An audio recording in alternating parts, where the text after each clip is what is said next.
আমরা সবাই মিলে আজকে এই নতুন দোকানটায় খেতে এলাম। আসসালামু আলাইকুম। এখন আমরা সবাই মিলে বেরিয়েছি বাজারের দিকে। আজকে কিন্তু খুব দূরে কোথাও যাবো না, আজকে যাবো কাছে পিঠে। আজকে আমরা ডিসাইড করলাম যে আজকে আমরা নাসকোয়ার্টারে যাবো। নাসকোয়ার্টারে ওখানে একটা T3 বলে দোকান আছে, তো ওখানে আজকে আমরা যাচ্ছি। এখন আমরা দোকানের সামনে চলে এসেছি, আর এখানে আগে থেকে কিন্তু সাদ্দাম দাদা ও ফিরোজ দাদা কিন্তু এখানে বসে আছে, ওরা আগেই চলে এসেছে। আমাদের একটু আসতে লেট হয়েছে। রকিদা ওই পারে গাড়িটা রেখে এখানে এখন আসছে, আর এদিকে তসিফ দাদা ও মিলন দাদা চলে এসেছে। এখন আমরা সবাই চেয়ারে বসে গেছি, আর এদিকে এখন মেনু দেখছি। এই হচ্ছে এখানকার মেনু কার্ড। আমাদের আজকে অর্ডার দেওয়ার ইচ্ছা ছিল চিকেন ললিপপ, কিন্তু চিকেন ললিপপ শেষ হয়ে গেছে, তাই আমরা চিকেন পকোড়া ও একটা রোল অর্ডার করলাম। এখন টেবিলের মধ্যে চিকেন পকোড়া দিয়ে গেল, আর এই চিকেন পকোড়া সবাই মিলে খেলো। আমি খাইনি, আমার পেট ভরে আছে আগে থেকে। এখন রোলও চলে এসেছে, রোলটা সবাই আমরা একটু একটু করে খেলাম।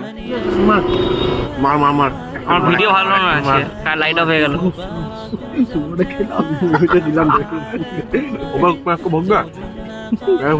খাবার সময় হঠাৎ কারেন্টটা অফ হয়ে গেছিল, তাই ভিডিও করতে একটু অসুবিধা হচ্ছিল। আর এখানে খাওয়ার সময় কিন্তু আমরা খুবই মজা করতে করতেই খাই। আমাদের খাওয়ার চেয়ে মেন ব্যাপারটা হচ্ছে কিন্তু এক জায়গায় বসে ভালোভাবে গল্প করা। এখন আমাদের খাওয়া দাওয়া হয়ে গেছে, এখন এখান থেকে চলে আসি বাবুরবাগ মোড়ে। তো আজকের ভিডিওটা ভালো লাগলে অবশ্যই ফলো করে নিও। আজকের ভিডিওটা আমি এখানে শেষ করলাম।